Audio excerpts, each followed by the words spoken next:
Hello, Synapse community. My name is Ryan Midgetimer, and I'm a product manager on the Azure Synapse Analytics team.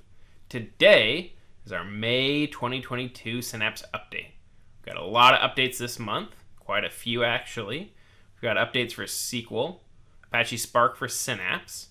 We've got Synapse Data Explorer, data integration, and Synapse Link. Before I dive deeper into some of my favorite features for the month, let's cover some of the other features that we released this month.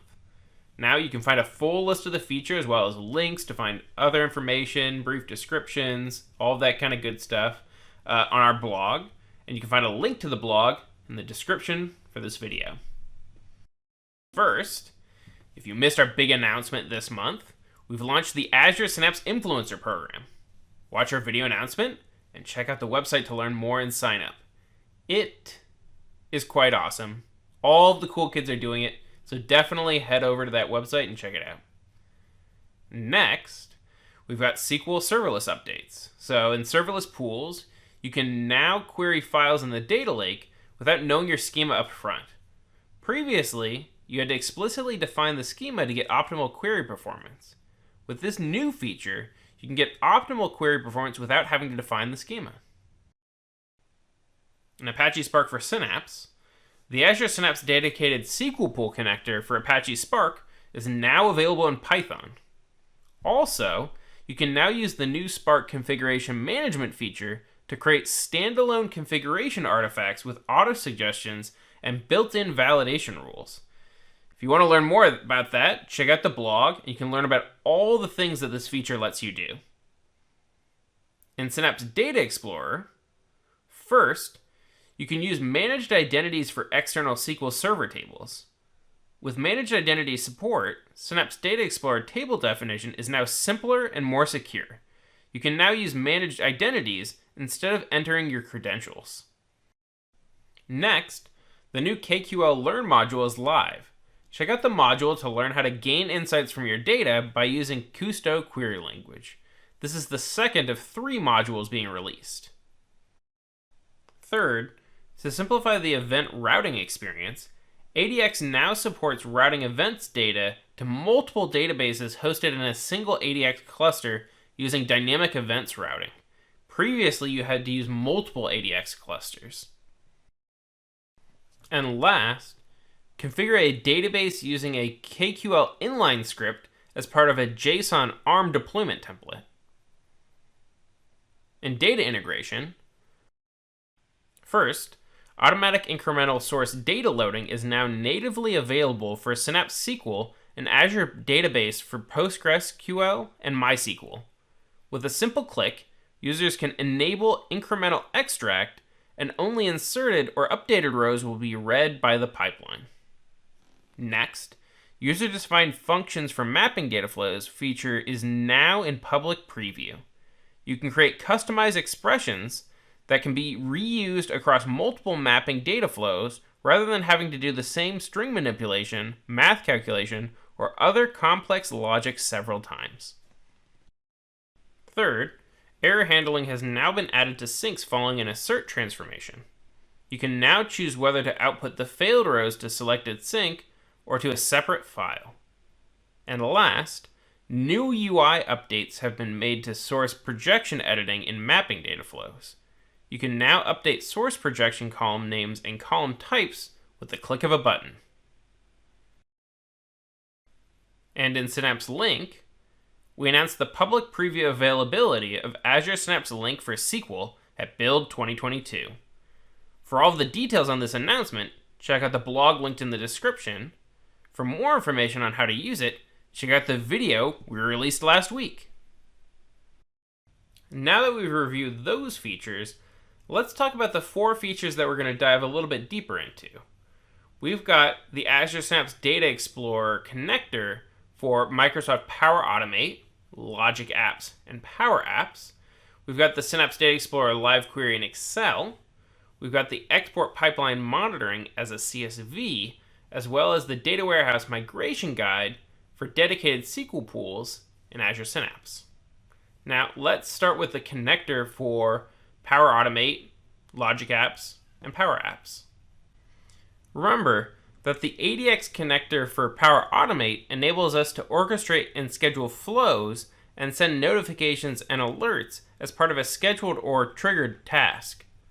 We have a few options available. 1. Send notification based on a query result.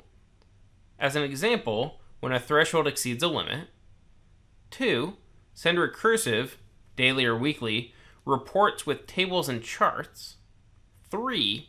Schedule regular jobs using some control commands on clusters. 4. Export and import data between ADX and other databases. Let's see this in action. Let's go to the Power Automate homepage and sign in. After we sign in, let's create a new scheduled flow.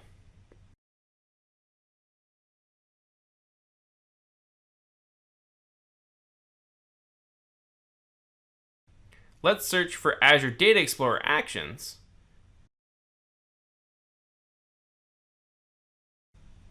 We can see a variety of actions available.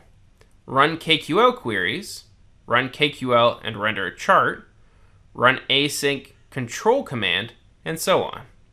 As a quick example, we can run a KQL query to get the top 10 rows and then insert those rows in an Azure SQL DB. Another quick flow could be returning results via KQL query against ADX and then pushing that data to a Power BI dataset. Let's transition to Synapse Data Explorer and talk about exporting a live query to Excel. As we can see in our Synapse workspace, we've already set up a Data Explorer pool. In this case, we already used the ingestion template to add some data from blob storage. Let's now run the following KQL query. Square bracket, single quote, ADX table blob, single quote, square bracket, pipe, take 10, and then hit run. If you've never used KQL before, there's a lot of pipes in it. It's pretty fun. It's kind of like keeping track of assumptions in symbolic logic. Anybody ever did that or remembers that from college? Well, as we can see below, we have the results of the query. To open this in Excel, we can click on the Share option in the top right corner and select Open in Excel. Let's see what happens next. We can see our query results directly in Excel. Not only that, but we can also edit and change the query that we're executing behind the scenes. On to the next feature, export pipeline monitoring as a CSV. Let's open our Synapse Studio and then go to our Integrate Hub. Using one of our demo pipelines, select Debug to start the ingestion process. Let's now open our Monitor Hub and then in the Integration pane, go to our pipeline runs. In the top right corner, you'll see the option Export to CSV. Let's select this and then open the Excel workbook to check the details. For the final feature spotlight, we're going to talk about the Data Warehouse Migration Guide for Dedicated SQL Pools in Azure Synapse.